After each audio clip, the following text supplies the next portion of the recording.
السلام عليكم ورحمة الله وبركاته.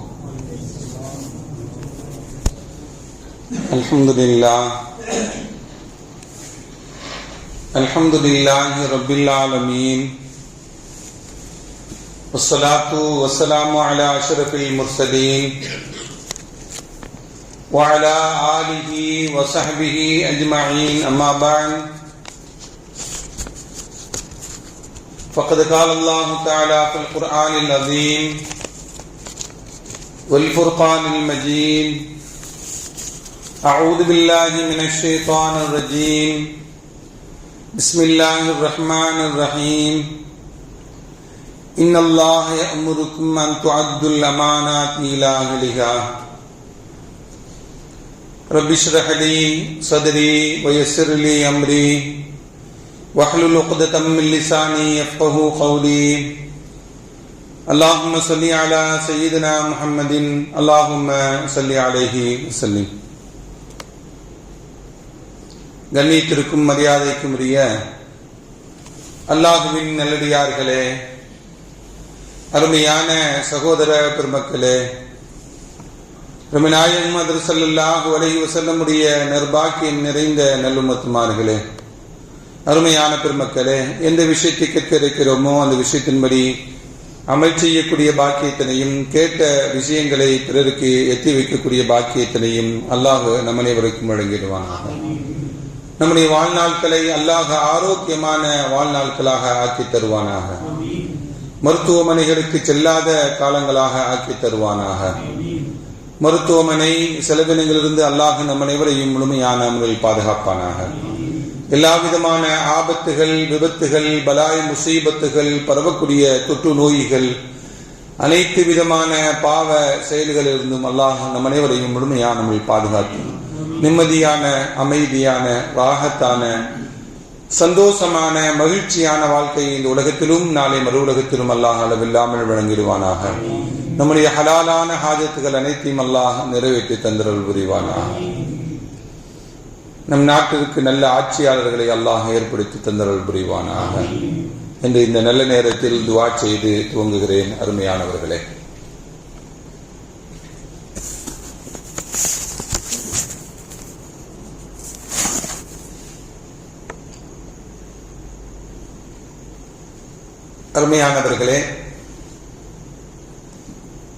ஷவ்வால் மாதத்தினுடைய 4வது ஜும்மாவில் நாம் எல்லாம் இருக்கிறோம்.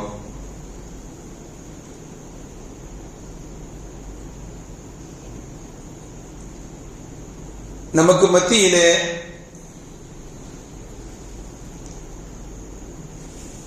அதிகமாக புழங்கக்கூடிய வார்த்தை அமானிதம் அப்படிங்கிற ஒரு வார்த்தை நம்மள்கிட்ட இருக்கு. அதிகமாக நாம் பயன்படுத்தி கொண்டிருக்கக்கூடிய வார்த்தை அது. அந்த அமானிதம் அப்படிங்கிறது தமிழ் சொல்லாகவே நாம் பயன்படுத்தி கொண்டிருக்கிறோம். ஆனால் அது அரபு மொழியில் உள்ளது. அமானிதம் என்றால் என்ன அப்படின்னா, ஒரு ஆள்கிட்ட ஒரு பொருளை ஒப்படைச்சிட்டு அவர் அதை பாதுகாப்பா வைத்து திரும்பியும் அவர் உரியவரிடம் ஒப்படைப்பதற்கு பெயர் தான் அமானிதம்.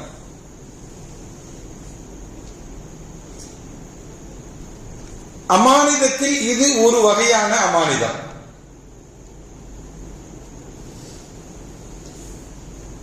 நம்பி ஒப்படைக்கப்பட்ட பொருள் திரும்ப கிடைக்கக்கூடியது அது அமானிதம் என்று சொன்னாலும், அமானிதங்கள் பல வகைகள் உண்டு. அதில் இது ஒரு வகை, நாம் தெரிந்து வைத்திருக்கக்கூடிய வகை. அமானத் அப்படிங்கிறதுடைய புளூரல் பன்மைதான் அமானாத்.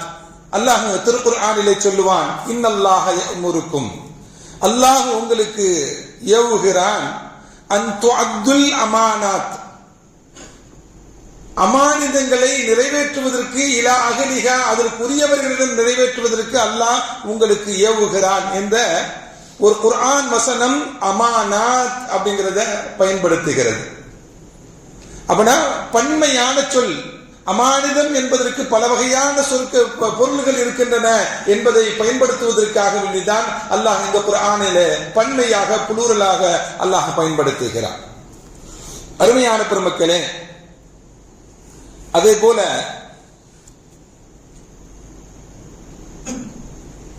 இந்த ஆயத்தினுடைய பின்னணி சில செய்திகளையும் நமக்கு சொல்லித் தரும். நபிகள் நாயகம் ஸல்லல்லாஹு அலைஹி வஸல்லம் அவங்க ஹிஜ்ரத்துக்கு போறதுக்கு முன்னாடி கஅபத்துல்லாஹுக்கு போவாங்க. ஸல்லல்லாஹு அலைஹி வஸல்லம் அவங்க கஅபத்துல்லாஹ்க்கு நபிகள் நாயகம் ஸல்லல்லாஹு அலைஹி வஸல்லம் செல்லக்கூடிய சமயத்தில் வழமையாக திங்கட்கிழமையும் வியாழக்கிழமையும் கஅபத்துல்லாவை திறந்து உள்ளே அனுமதிக்கக்கூடிய பழக்கம் முன்காலத்தில் உண்டு. இப்பதான் உலகத்திலிருந்து யாராவது முக்கியமான தலைவர்கள் வந்தால், அதை சுத்தம் செய்வதற்கு வந்தால் திறந்து விட்டு உலக. முற்காலங்களில் இஸ்லாம் வருவதற்கு முன்பாக உண்டான காலங்கள் எல்லாம் கஅபத்துல்லாவை வியாழக்கிழமையும் திங்கட்கிழமையும் திறந்து விடுவதற்குண்டான வழமைகள் உண்டு. அப்படிதான் நபிகள் நாயகம் ஸல்லல்லாஹு அலைஹி வஸல்லம் அவர்கள் கஅபத்துல்லாவுக்கு செல்லுகிறார்கள். கஅபத்துல்லாவுக்கு செல்லும் பொழுது அந்த கஅபத்துல்லாவுடைய சாவி உஸ்மான் இப்னு தல்ஹாவிடம் உண்டு. ஸல்லல்லாஹு அலைஹி வஸல்லம் கஅபத்துல்லாவை திறந்து விடுவதற்காக வேண்டி சொல்லுகிறார்கள். திறந்து விட முடியாதுன்னு சொல்லிடுறார். திறந்து விட முடியாது, உள்ளே அனுமதிக்க முடியாது என்று தடுத்து நிறுத்தப்படுகிறார்கள் நபிகள் நாயகம் ஸல்லல்லாஹு அலைஹி வஸல்லம் அவங்க. ஸல்லல்லாஹு அலைஹி வஸல்லம் சொல்வாங்க, அந்த உஸ்மானை பார்த்து சொல்வாங்க, யா உஸ்மான்,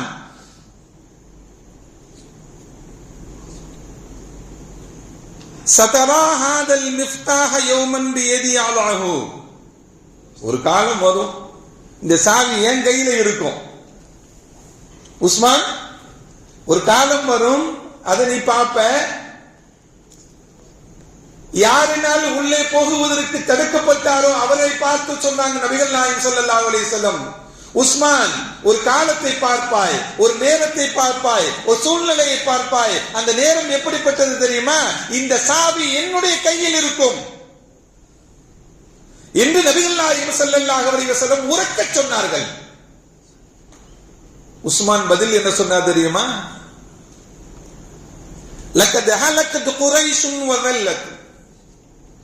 குறைஷிகள் எல்லாம் அந்த நேரத்தில் அவங்களுக்கு ஒரு கெட்ட காலம் ஏற்பட்டு விடும், ஒரு இழிவான சூழ்நிலை ஏற்பட்டு விட்டதாக நான் எண்ணுகிறேன் என்று சொல்லுகிறார்.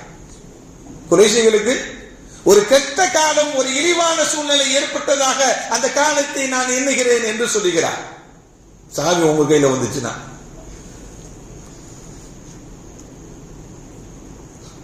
நபிகள் நாயகம் ஸல்லல்லாஹு அலைஹி வஸல்லம் சொன்னாங்க, பல் அமரத் யௌமஇதின் இஸ்ஸத்துன். ஸல்லல்லாஹு அலைஹி வஸல்லம் சொன்னாங்க, குறைஷிகளுக்கு இழிவல்ல, குறைஷிகளுக்கு கெட்ட காலம் அல்ல, குறைஷிகளுக்கு கண்ணியமாக வாழக்கூடிய காலம் அது. அந்த நாள் கண்ணியமான நாளாக இருக்கும். அவர்களுக்கு கண்ணியமாக வாழக்கூடிய சூழ்நிலைகளில் தான் அந்த சாவி என்னுடைய கைக்கு வரும் என்று நபிகள் நாயகம் ஸல்லல்லாஹு அலைஹி வஸல்லம் சொன்னாங்க. காலங்கள் கடந்தோடுகின்றன. கிட்டத்தட்ட நெருக்கமாக 10 வருடம், ஹிஜ்ரி 8ஆம் ஆண்டு வருகிறது. ஃபத்ஹு மக்கா, மக்கா இஸ்லாமியர்கள் கைவசம் வந்து விடுகிறது. ஸல்லல்லாஹு அலைஹி வஸல்லம் அவர்கள் மக்காவிற்குள்ளே சொல்லுகிறார்கள், கஅபத்துல்லாவுக்குள்ளே செல்லுகிறார்கள். உஸ்மானை அழைத்து சாவியை வாங்கிட்டு வாங்கங்கறாங்க. கஅபத்துல்லா, மக்கா எல்லாமே நமக்கு வெற்றி, நம்ம கையில. உஸ்மானிடம் சாவி கொண்டு வரப்படுகிறது. ஸல்லல்லாஹு அலைஹி வஸல்லம் திறந்து கஅபத்துல்லாவுக்கு உள்ள போறாங்க. அனுமதி மறுக்கப்பட்ட ஸல்லல்லாஹு அலைஹி வஸல்லம் இன்னைக்கு கஅபத்துல்லாவுடைய உரிமையாளர், அதுக்கு நிர்வாகி, பொறுப்புதாரி. அவர்கள் சொன்னது நடந்தது. அது அவருடைய ஹயாத்திலேயே நிறைவேற்றி காட்டினார்கள் நபிகள் நாயகம் ஸல்லல்லாஹு அலைஹி வஸல்லம். அவங்க கஅபத்துல்லாவுக்கு உள்ள போறாங்க.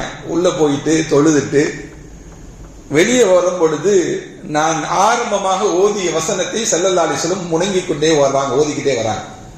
இன்னல்லாஹ யஅமுருக்கும் அன் துஅத்துல் அமானாத்தி இலா அஹ்லிஹா. இந்த வசனத்தை, அமானிதத்தை அதற்குரியவர்களிடம் சரியான முறையில் நீங்கள் ஒப்படைக்க வேண்டும் என்று அல்லாஹ் உங்களுக்கு கட்டளை இடுகிறான். இந்த வசனத்தை ஸல்லல்லாஹு அலைஹி வஸல்லம் அவர்கள் தன்னுடைய வாயில் மொழிந்து கொண்டே வருகிறார்கள். ஸல்லல்லாஹு அலைஹி வஸல்லம் காபத்துல்லாவை விட்டு. ஹஜ்ரத் உமர் ரலியல்லாஹு தஆலா போன்றவர்கள் எல்லாம் சொன்னாங்க, இந்த வசனத்தை இதற்கு முன்பாக ரசூலுல்லாஹ் அங்கே கேட்டதில்லை. அப்படி என்றால் என்ன? காபத்துல்லாவுக்கு உள்ளே இருக்கும் ஸல்லல்லாஹு அலைஹி வஸல்லம் அவங்களுக்கு இந்த வசனம் இறக்கப்பட்டிருக்குன்னு சொல்லி சொல்றாங்க.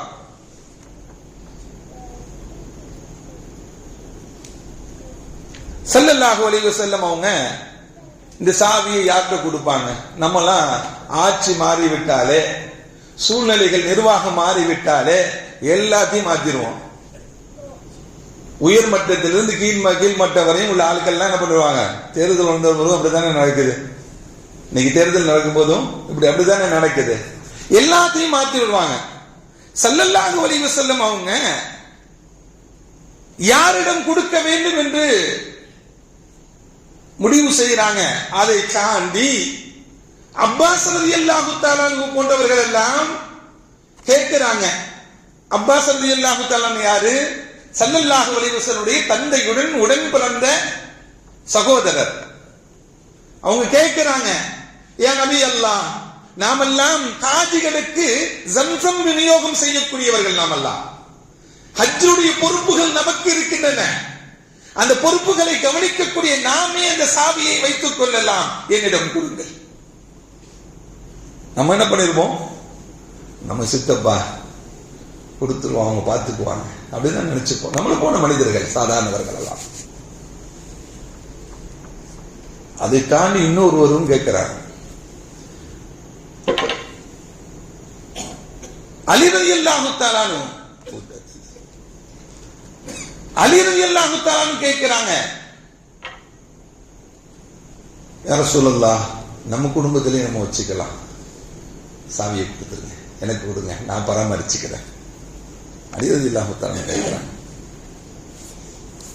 அதை தாண்டி ஸல்லல்லாஹு அலைஹி வஸல்லம் அவர்கள் உஸ்மானை அழைத்து வாருங்கள் அப்படின்னாங்க. ஸல்லல்லாஹு அலைஹி வஸல்லம் உஸ்மானை அழைச்சிட்டு வாங்க அப்படின்னாங்க. உஸ்மான் முஸ்லிமாக ஆகல, இஸ்லாத்தை ஏற்றுக்கொள்ளல. ஸல்லல்லாஹு அலைஹி வஸல்லம் ஓடோடி வருகிறார் உஸ்மான். ஹுதுஹா யா பனு தல்ஹா, தல்ஹாவுடைய பிள்ளையான உஸ்மானே, இந்த சாவியை பிடித்துக்கொள். ஹாலிதத்தன் முஹல்லதத்தன், பரம்பரையாக உங்களுடைய குடும்பத்திலேயே இருக்கட்டும், உங்களிடமே அது சேமித்து இருக்கட்டும் இந்த சாவி. லா யன்ஸஉஹா மின்கும் இல்லா ஸாலிம், உங்கள் சென்று சாவியை யாராவது பிடுங்கினால் அவன் அநியாயக்காரன் என்று நினைத்துக் கொள்ளுங்கள். உங்க குடும்பத்திலிருந்து இந்த சாவியை பிடுங்கினா யார்? அவங்க அநியாயக்காரன் என்று விளங்கிக் கொள்ளுங்கள் என்று நபிகள் நாயகம் ஸல்லல்லாஹு அலைஹி வஸல்லம் அவங்க சாவியை கொடுக்கும் பொழுது சொல்றாங்க, உஸ்மான், உனக்கு நினைவு இருக்கிறதா? நான் ஒரு நாள் காபத்துல்லாவுக்கு வந்தேன், காபத்துல்லாவை சாவியை கொடு, நான் காபத்துல்லாவுக்கு உள்ளே நுழைய வேண்டும், உள்ளே சென்று வர வேண்டும் என்று கேட்டேன். மறுப்பு தெரிவித்தார். அன்று கடந்த நிகழ்வுகளை எல்லாம் ஸல்லல்லாஹு அலைஹி வஸல்லம் நினைவுபடுத்துகிறாங்க. ஆமா யா ரசூலல்லாஹ், அஷ்ஹது அன்னக ரசூலுல்லாஹ், அஷ்ஹது அல்லா இலாஹ இல்லல்லாஹ் வ அன்னக ரசூலுல்லாஹ் என்று ஸல்லல்லாஹு அலைஹி வஸல்லம் கரம் பிடித்து இஸ்லாத்தை ஏற்றுக்கொள்கிறார் உஸ்மான் இப்னு தல்ஹா.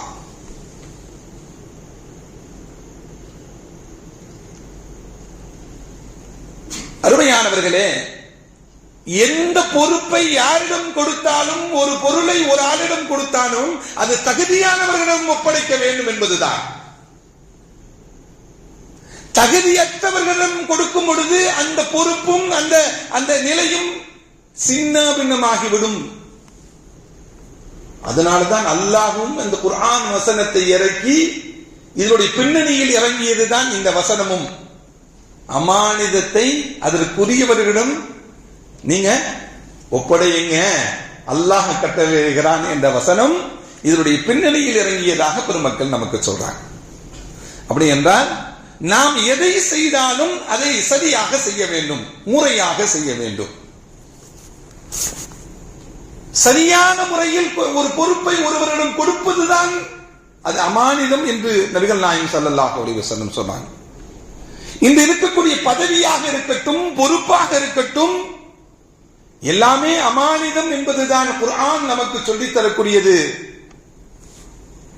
அதே போல ஒரு பொறுப்பையும் ஒரு பதவியையும் பெறக்கூடியவர்களும் அதை கொடுப்பவர்களும் சிந்திக்க வேண்டும். நான் யாரிடம் கொடுக்கிறோம், இது சரிவர நடக்குமாறு.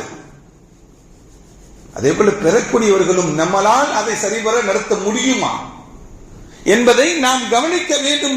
அருமையான பெருமக்களே, சிந்திக்க வேண்டும். அபூதர் ரலியல்லாஹு தஆலா என்று ஒரு சஹாபி இருந்தாங்க. யா ரசூலுல்லாஹ், எல்லாருக்கும் கவர்னர் பொறுப்பு, அந்த பொறுப்பு எல்லாம் கொடுக்குறீங்களே, எனக்கும் ஒரு பொறுப்பு கொடுங்க யா ரசூலுல்லாஹ் கேட்டாங்க. நல்ல சஹாபி தான், தூய்மையான சஹாபி தான், நம்பகமான சஹாபி தான், ஒழுக்கமான சஹாபி தான். ஸல்லல்லாஹு அலைஹி வஸல்லம் சொன்னாங்க, பொறுப்பை கேட்காதீங்க, கேட்டு வாங்காதீங்கன்னு சொன்னாங்க ஸல்லல்லாஹு அலைஹி வஸல்லம். பொறுப்பை கேட்டு வாங்காதீங்க, அதற்கு அதை சுமப்பதற்குண்டான வலிமை உங்களிடம் இல்லைன்னு சொன்னாங்க. நல்ல மனிதர் தான், தூய்மையானவர் தான், ஒழுக்கமானவர் தான். ஆனால் அந்த பணி சுமையை தாங்குவதற்குண்டான ஆற்றல் உங்களுக்கு இல்ல, அதற்கு தகுதியானவர் இல்லைன்னு சொன்னாங்க. இன்னைக்கு நல்ல மனிதன் சொல்லி எது கையில கொடுத்துடுறோம், ஆனால் அதை சரிவர செய்ய முடியாமல் எத்தனையோ பேர்கள் இருக்கிறார்கள். நல்லவர் என்பதற்காக வேண்டி பதவியும் பொறுப்பையும் கொடுப்பதல்ல, அதற்குரியவரிடம் கொடுக்க வேண்டும், அந்த பழுவை தாங்கிக் கொள்ள வேண்டும், அதை சரியான முறையில் நிறைவேற்ற வேண்டும். சரியான முறையிடம், சரியான முறையற்றவரிடம் நாம் கொடுத்து விட்டோம் என்றால் அதுவும் மோசடிதான், நாம் செய்யக்கூடிய மோசடிதான். நல்ல கல்வி தகுதி உள்ளவராக,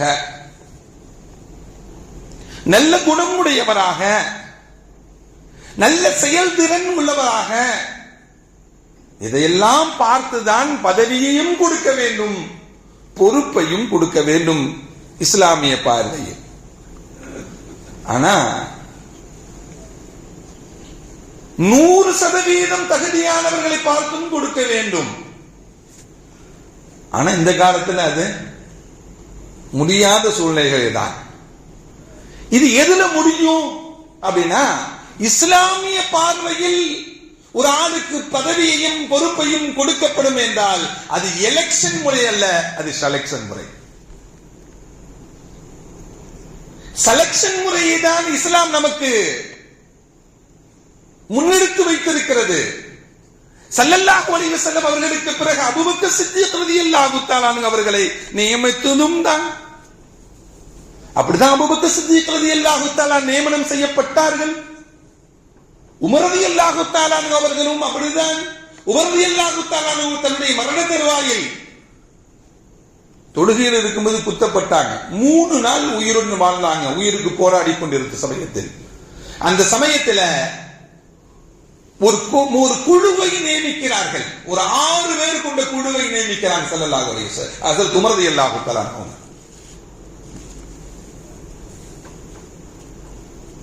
6 பேர்களை நியமித்த சமயம்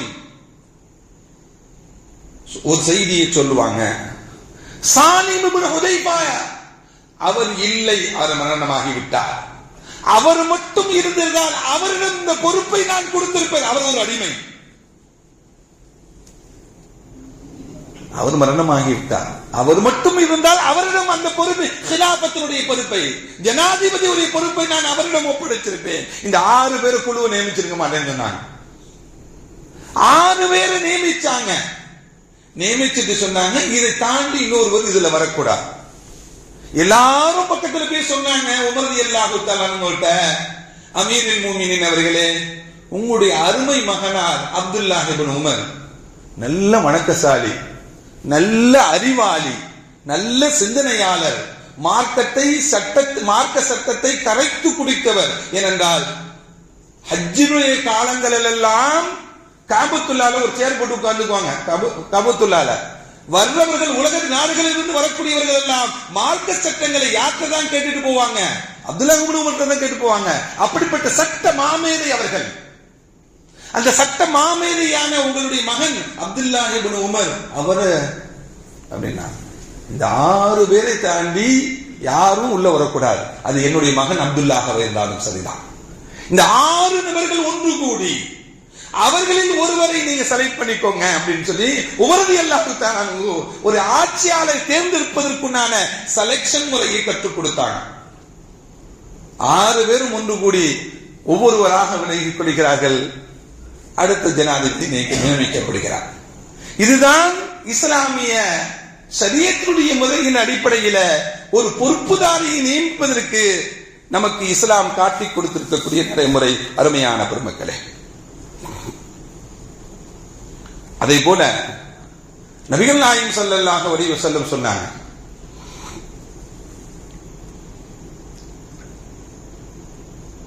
யார் ஒருவருக்கு ஒரு பொறுப்பை கொடுக்கிறார், மன் அம்பர முஸ்லிமின் ஷைஅன், ஒரு ஆளுக்கு என்ன பண்றாரு?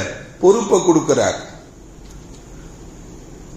எப்படிப்பட்ட பொறுப்பை? அதுக்கு தகுதி இல்லாத ஒருதலை பட்சமாக கொடுக்கிறார். அப்படி ஒருதலை பட்சமாக நியாயம் இல்லாமல் ஒரு ஆளுக்கு பொறுப்பு கொடுக்கும் பொழுது என்ன ஏற்படும்? லஅனல்லாஹு அலைஹி, யார் அந்த பொறுப்பை கொடுக்கிறாரோ அவர் மீது அல்லாஹ்வுடைய சாபம் இறங்கும் அப்படின்னாங்க ஸல்லல்லாஹு அலைஹி வஸல்லம்.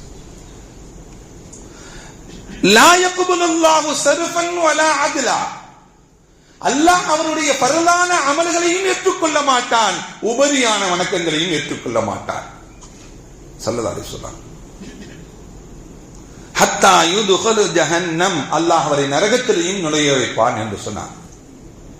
ஒரு ஆளை ஒரு பொறுப்புக்கு நியமிக்கிறாங்க, அவர் தகுதியற்றவராக இருக்கிறார், ஒருதலை பட்சமான நபராக இருக்கிறார். அவருக்கு அந்த பொறுப்பை யார் நியமிக்கிறாரோ அவருக்கான நிலை என்ன? அல்லாஹ்வுடைய சாபம், அல்லாஹ்வுடைய அமலை ஏற்றுக்கொள்ள மாட்டான், பருளாக இருந்தாலும் உபரியான வணக்கமாக இருந்தாலும் அவரை நரகத்தில் நுழைய வைப்பான். அப்படின்னா நாம் செய்த பாவம் என்கிறாங்க. நரகத்தில் நுழைய வைக்கக்கூடிய செயல் அது. தகுதியற்றவருக்கு பொறுப்பை ஒப்படைக்கக்கூடிய நிலை என்பதை நபிகள் நாயகம் ஸல்லல்லாஹு அலைஹி வஸல்லம் சொன்னாங்க. ஹஜ்ரத் அபூபக்கர் சித்திக் ரலியல்லாஹு தஆலா அவங்க சிரியாவுடைய கவர்னராக இருந்த யஸீத் இப்னு அபீ சுஃபியானுக்கு கூப்பிட்டு சொன்னாங்க, யஸீதே, சிரியாவுல நிறைய உங்க சொந்தக்காரங்க இருக்கிறாங்க, உங்க சொந்தக்காரங்களை பார்த்து பொறுப்பு கொடுக்கறதா செய்தி வந்துச்சு. சொல்லிட்டு இந்த ஹதீஸை தான் யஸீதுக்கு ஹஜ்ரத் அபூபக்கர் சித்திக் ரலியல்லாஹு தஆலா சொன்னாங்க, இப்படி உனக்கு சாதகமான ஆளை, ஒருதலை பட்சமான பொறுப்பை நீங்க யாராவது நியமிச்சீங்கன்னா உங்களுடைய நிலைப்பாடு என்ன? அல்லாஹ் உங்கள் மீது சாபத்தை புரிவான், அல்லாஹ் உங்களுடைய அமல்களை ஏற்றுக்கொள்ள மாட்டான், நரகத்தில் தான் நுழையக்கூடிய நிலை ஏற்படும் என்று கடுமையாக அபூபக்கர் சித்திக் ரலியல்லாஹு தஆலா எச்சரித்தார்கள். அருமையான பெருமக்களே, அதே போல நபிகள் நாயகம் ஸல்லல்லாஹு அலைஹி வஸல்லம் சொல்வாங்க, மன் யஅதமல ரஜுலன், ஒருவர் ஒரு பொறுப்புக்கு ஒரு ஆள் நியமிக்கிறாங்க, அல்லாஹ் ஒரு சிறந்த நபரை அல்லாஹ் ஏற்படுத்தி வைத்திருக்கிறான் அந்த பொறுப்புக்கு. அப்படிப்பட்ட நிலையில பொறுப்பற்ற ஒருவரை நியமித்தால் ஃபகத் ஹானல்லாஹ வ ஹான ரசூல், அல்லாஹ்வுக்கும் அவர் மோசடி செய்தவராக ஆகிவிடுவார், அல்லாஹ்வுடைய ரசூலுக்கும் மோசடி செய்தவராகிடுவார். வ ஹான ஜமீஅல் முஃமினீன், முஃமின்கள் ஒட்டுமொத்த முஃமின்களுக்கும் மோசடி செய்தவராக ஆகிவிடுவார். அல்லாஹ்வுக்கு உவப்பான, அல்லாஹ்வுடைய திருப்தியை பெற்ற, அல்லாஹ் ஒரு நல்ல நபரை தேர்ந்தெடுத்து வைத்திருக்கக்கூடிய சமயத்தில் அதற்கு தகுதி இல்லாத ஒருவரை நியமித்து விட்டால் என்ன நடக்கும்? அல்லாஹ், அல்லாஹ்வுடைய ரசூல் ஒட்டுமொத்த முஃமின்களுக்கும் மோசடி செய்த லிஸ்ட்ல வந்துருவாரு என்று நபிகள் நாயகம் ஸல்லல்லாஹு அலைஹி வஸல்லம் சொல்றாங்க. அப்படின்னா அருமையானவர்களே, நாம் தேர்வு செய்யக்கூடிய ஆட்கள் தகுதியானவர்களாக இருக்க வேண்டும், தகுதியானவர்களை நாம் தேர்ந்தெடுக்க வேண்டும். தகுதியற்றவர்களை நாம் தேர்ந்தெடுத்து விட்டோம் என்றால் பொதுமக்களுக்கு தான் தீமையும் கஷ்டமும் பிரச்சனைகளும். அப்படி தகுதியற்றவர்களை நாம் தேர்ந்தெடுக்கும் பொழுது என்ன நடக்கும்? தீமைகள் தலைவிரித்து ஆடும், உரிமைகள் பறிக்கப்படும், அதிகார துஷ்பிரயோகம் நடக்கும். அங்கு இந்தியா இருக்கக்கூடிய சூழ்நிலையை நமக்கு தெரியதான் செய்யும். இந்தியா என்ன சூழ்நிலையில் இருக்குன்னு சொல்லி நமக்கு தெரியதான் செய்யும். அந்த நிலையை தாண்டி நாம வரக்கூடிய தேர்தலில் வரக்கூடிய 23ஆம் தேதி வரக்கூடிய வியாழக்கிழமை 23 தேர்தலுடைய நாள், தமிழகத்தினுடைய 17வது சட்டசபை தேர்தல். இன்னைக்கு தமிழ்நாடு ஒரு நெருக்கடியான நிலையில் இருக்கிறது. ஆழ்வது சமூக நீதி கூறியவர்களா பாசிச சக்திகளா? இதுதான் இன்னைக்கு.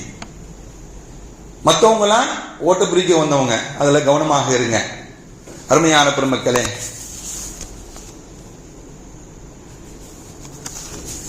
நாம தெளிவாக இருக்கணும், தெளிவாக தான் இருப்போம்.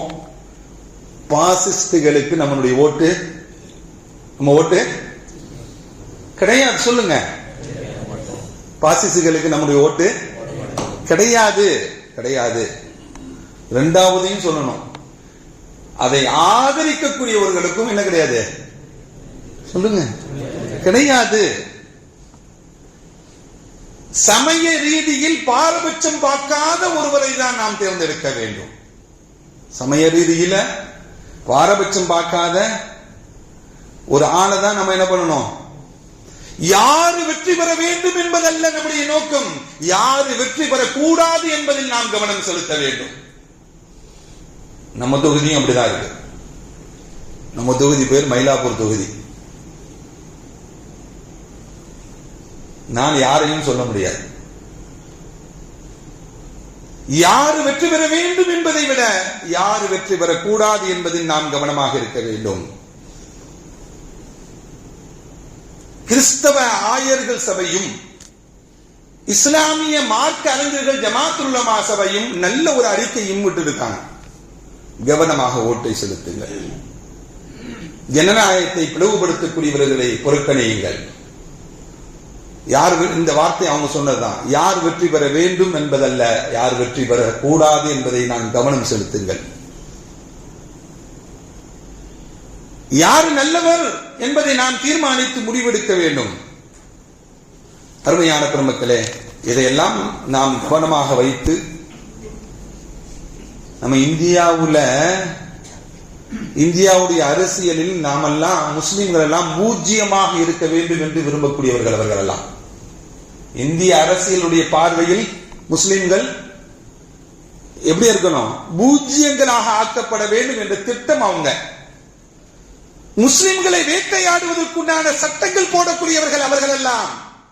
அந்த ஒரு செகண்ட் நாம் கவனசிதறவாக நாம் போட்டு விட்டோம் என்றால் 5 வருடங்களுக்கு நாம் தவியாக தவிக்க வேண்டும். வடநாடுகள் எல்லாம் தவித்துக் கொண்டிருக்கக்கூடிய நிலை. நாம் அன்றாட காட்சிகளை பார்த்துக் கொண்டிருக்கிறோம். நாம் உண்ணக்கூடிய உணவு நமக்கு உரிமை இல்லை.